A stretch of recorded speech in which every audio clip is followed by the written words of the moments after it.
Hi, this is a video on how to pressure test a cylinder. So tonight what I'm going to use is this one is nitrogen. Now in relation to that, this one is called dry nitrogen, and it's a good one for the HVAC industry. So that's the gas I'll be using. There it is. It's a small cylinder size.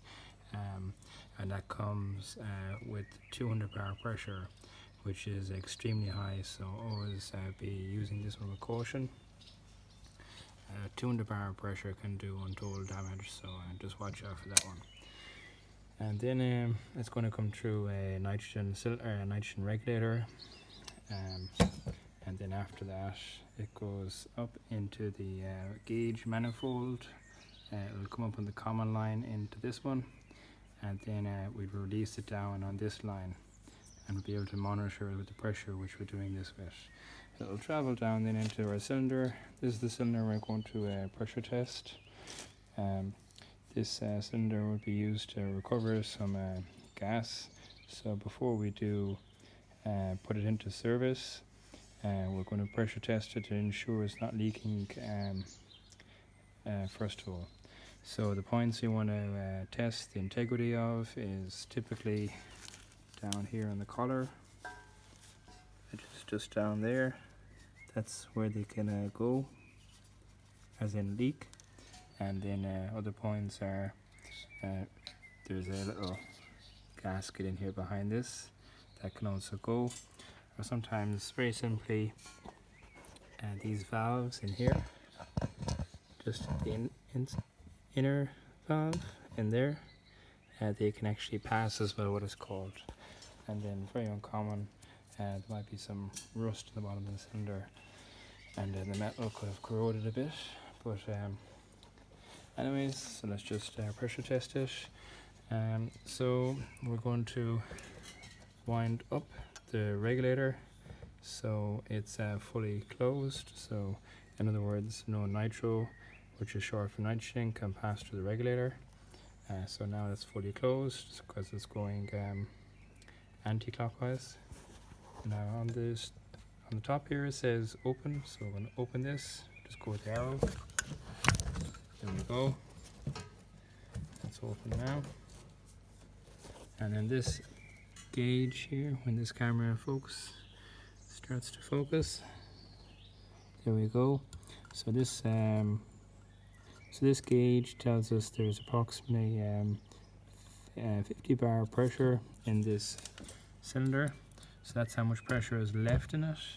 So again, just to remind you, that started off with 200, and now we're down to 50. Okay, so now we're ready to let it pass through the regulator, and then when we can do this, we can monitor it on this gauge as well. Sorry there now on that reflection of the light, but what can I do? Okay, so ready for that. Now before we let it pass through the regulator, we'll just check the manifold and make sure that's all ready. So the camera has to focus there again. Now what I'm doing here is I'm just going to close the blue outlet, and then I'm going to close the cylinder here as well. So I'm just going to close this one now. Okay, everything is all closed. All valves are closed. Okay, so the next thing now I'm going to do is start purging the lines. Now I know everything's all closed, so I'll step by step purge these lines. So these are your gauge lines here. They're a 1/4 inch line, and the color sequence, it doesn't matter. You know, your yellow can go here and vice versa. Typically they color code them. Yellow is common, and blue is typically your low pressure, and this is in relation to a HVAC system. So again, color sequence is not important, but that's the theory why they're color coded. Now, so back to the task. So we're going to purge the first entry line into the gauge. So if you follow that, it comes out through the regulator and in on the manifold and into the common. So I'm going to crack this open here 1/4 turn, and therefore the camera really can't focus there. It's an awful pity. So we'll just have to not look at this too much because the camera's poor there. So now I'm going to open that. Now I can purge at this point.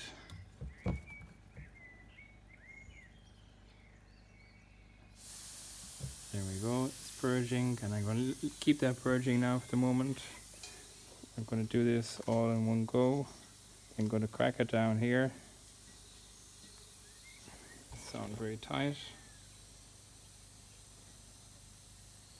There we go, that's also cracked now.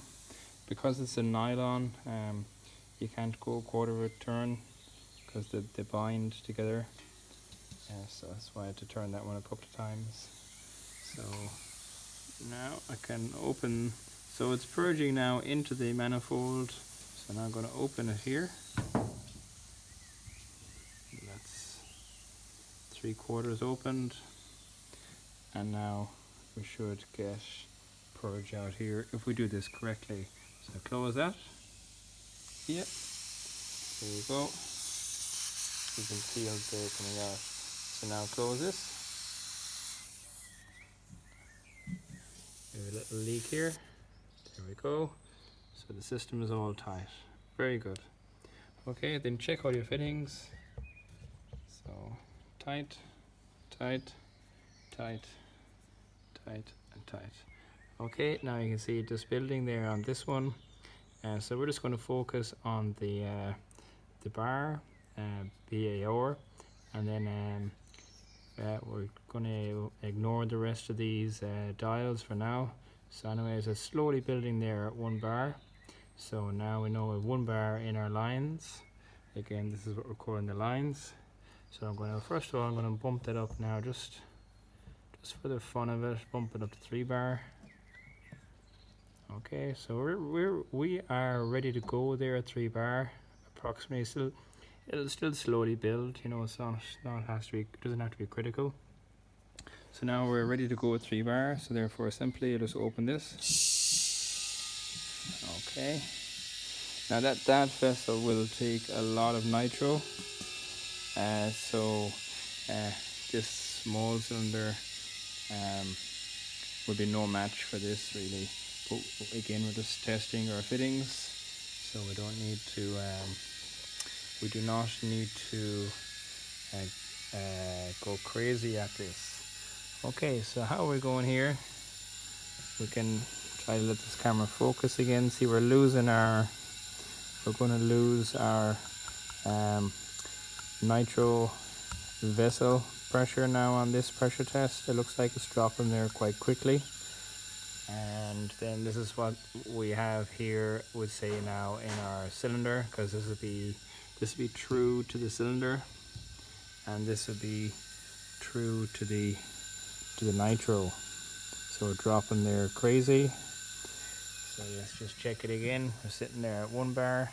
So because of the speed we're dropping on the nitro, we're going to go all in the sense that open everything up and just get the most out of this one we can. So now I'm just going to open it up fully, all the way. Okay, that's fully open. And now I'm going to do the same with this, and I'm going to keep opening everything up just to get the most out of this. Here we go. Now you can, that system is building there. We're all in now in the sense that this is everything we have. Yep, you can hear that passing. There we go now, and it's sitting at about 3 bar. It's sitting at 3 bar there at the moment. And then you can see so now therefore we are now empty in our nitro cylinder, right? So therefore, you can hear that whistle there at the end. That's the last piece. So therefore, now I'm going to close the nitro. So the nitro is closing now. So now we're working in reverse in the sense of closing valves. Okay, and when you're doing this closing of valves, you want to do this quite promptly, because maybe not perhaps in this system, but another time you need to make sure that if you don't have a non-return valve, just manage your closing off the valves in the right sequence and the right time. Anyways, that's not applicable at the moment, so therefore I just always double check the work. So close, yeah, that is now closed, and this one, so that's now,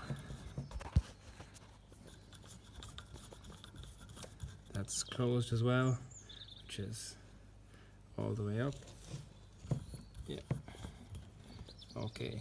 And on that note, just while I think of it, so something like that, like a regulator, because there might be some day where you pick up a regulator and you don't know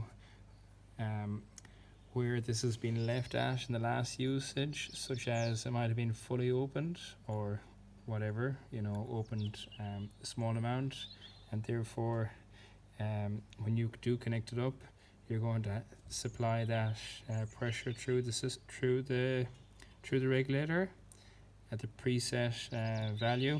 So just as an always, as a precaution, whenever you connect up on these regulators, just slow as you can and just open up your source, and in my case it is my nitro bottle, so just creep that one opened whenever using your nitro regulator, just for that little bit extra safety, and it's a very good habit to get in to do that. So now anyways, just to confirm once again, so close, and that is closed as well. Go back here to the manifold gauges. Now that one is closed there, and then come down here to this one, close this also. Now this cylinder is fitted with a dual port, so just make sure this one is closed also. Yeah, here we go, closed and closed. So in relation to dual port, just based on the colors, you can assume again it's following the same colors as your manifold. So in this case, the blue is low pressure and the red is high pressure, and typically what you'd have there in the sense that is your high pressure, the red would have a dip tube, which means to be a small little 1/8 or a 1/4 inch tube physically dropped down into the internally in the cylinder, dropped down to about 70% of the height of the cylinder, or the depth, or whatever you want to call it, 70% of the physical size of the cylinder, drop it down. And that actually, because it has a dip tube, would actually be pulling off that belly of pressure down the bottom, which should be liquid. Hence why it's red, because red is high pressure, and where you have liquid you have a higher pressure, for most refrigerants, that is. Okay, so that's it done. Now just confirm again everything is closed. Close there, close there. Okay, all ports are closed. Now when we crack this open here, we'll have a little bit of a blow off of nitrogen. That's it, a small amount. Typically, because the gauge is quite small, it's a short gauge line, so that's why there was such little spillage. Okay, so therefore now that is the pressure test done. Now after all that talk, I just want to actually record what's our standing pressure, because this is the important bit. So disconnect that. Now nitro cylinder is disconnected.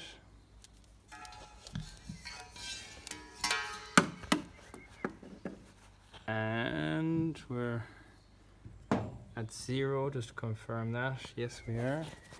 Now tighten this up, and when we crack this open, what does this jump up to? Okay, there we go, it was at 3.5 bar. Rightio. or else also you could say 50 psi. So that's what it is. And close this one now again, release the pressure. So what I'll do now is I'll leave this for 24 hours and then I'll come back with a bubble solution, and I will